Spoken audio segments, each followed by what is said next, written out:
সন্ধ্যার দিকে তারা অবহিত করে যে এখানে একটা মানে নীলগাই উদ্ধার করছে। তারা জানে না আর কি যে আসলে এটা নীলগাই কিনা। পরে আমরা আসি আর কি, আমরা আসার পরে দেখি যে আসলে এটা নীলগাই। এটা হচ্ছে সাইন্টিফিক নাম হচ্ছে বোসেফালাস ট্রাইগোক্যামেলাস। এর হচ্ছে ইংরেজি নাম হচ্ছে ব্লু বুল আর কি, যেটা আমরা নীলগাই বলি আর কি। এটা ম্যাক্সিমাম হচ্ছে ভারতের উপকূলীয় অঞ্চলে পাওয়া যায়। এটা হচ্ছে মানে হচ্ছে জলাভূমি মানে বন জঙ্গলে থাকে আর কি বেশি। আর এটা হচ্ছে আত্মরক্ষার জন্য দৌড়ে পালায় আর কি। এর জন্য হয়তো দেখা যাচ্ছে যে সে এদিকে মানে আত্মরক্ষার জন্য সে দেখা যাচ্ছে যে সীমান্ত পার হয়ে আমাদের এদিকে চলে এসেছে। তারা এটাকে জবাই করার জন্য চেষ্টা করছিল, কিন্তু পরবর্তীতে আমাদের যে এখানে যে বিএসএফ বিজিবি আছে আর কি, তারা পরে ওখান থেকে উদ্ধার করে আর কি। উদ্ধার করার পর তারা প্রশাসনকে অবহিত করে আর কি। এই জন্য তারপরে আমরা ওখানে যারা হচ্ছে জবাই করার জন্য চেষ্টা করছিল, পরে আমরা সেখানে সেলাই দিছি, বিভিন্ন ধরনের ড্রেসিং যা লাগে আমরা সবকিছু করে দিয়েছি। খুবই হিংস্র টাইপের মনে হচ্ছে, আমরা বেঁধে রাখতে পারতেছি না। শিকল ছিল, শিকলেও খুঁড়ে গেছে। এই জন্য আমরা মানে যত দ্রুত সম্ভব এটাকে ছেড়ে দিতে পারবো, তত স্বাভাবিক অবস্থা তাড়াতাড়ি মানে তত তাড়াতাড়ি স্বাভাবিক অবস্থা চলে আসবে আর কি। এটা হচ্ছে ওই পশ্চিম পাশ থেকে এদিকে দৌড়ে আসতেছিল। আমরা মোট 4 জন ধরছি, কিন্তু বর্ডার থেকে আবার আমাদের বাংলাদেশ সীমাতে আসছে। বাংলাদেশ থেকে আবার বর্ডারে যাই, নদীর মধ্যে যখন গেছে তখন ওকে পানির মধ্যে আমরা ধরছি। পানির মধ্যে গামছা চোখের মধ্যে গামছা দিয়ে বাঁধে তারপর ধরা হয়েছে।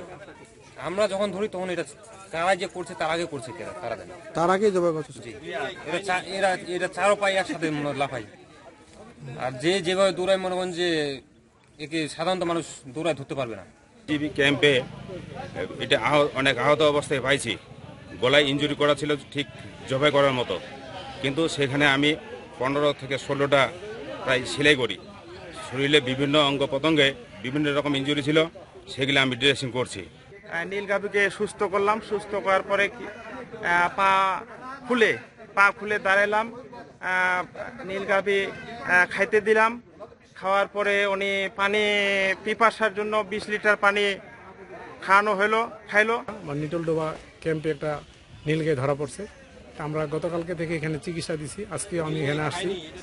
এখন এটি আমরা বন বিভাগের সাথে আলাপ করছি। বন বিভাগ নিতে ইচ্ছুক, যদি বন বিভাগ না নিয়ে থাকে তাহলে আমি রংপুর চিড়িয়াখানার কিউরেটর স্যারের সাথে কথা বলেছি, উনিও নিতে আগ্রহ প্রকাশ করেছেন। এখন এটা যদি কে নিবে, যদি বন বিভাগ নিল, নাহলে আমাদেরকে দিলে আমরা এটা নিয়ে যাব।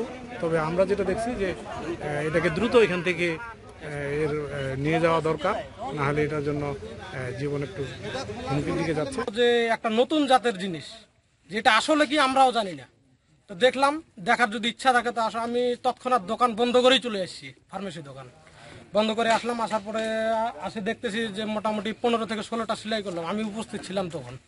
তো রাত্রে দেখলাম, অনেক ভালো লাগলো। আমাদের এলাকায় একটা নীলগাই ধরা পড়ছে। এটা ভারত থেকে এসেছে। 4 জন লোক মিলে আর কি এই গাইটাকে ধরছে। এটা আছে আমাদের 1 নং পাড়িয়া ইউনিয়নে শালডাঙ্গা কান্তিবিঘা ক্যাম্পে এখন অবস্থিত রয়েছে। এটা আমরা বন বিভাগের কর্মকর্তারা এসেছেন এবং প্রাণী সম্পদের কর্মকর্তারা এসেছেন। তারা বিষয়টা দেখতেছেন যে কোন জায়গাটাতে নিয়ে গেলে সবচেয়ে ভালো হবে, এটা রক্ষণাবেক্ষণ করা যাবে। তো আমরা এখানে উপজেলা পরিষদ এবং উপজেলা প্রশাসন থেকে আমরা চিন্তা ভাবনা করেছি যেটা ভালো হবে এই নীলগাইটাকে নিয়ে যেয়ে রাখা এবং রক্ষণাবেক্ষণ করার জন্য, সেদিক দিয়ে আমরা এটা বাস্তবায়ন করব।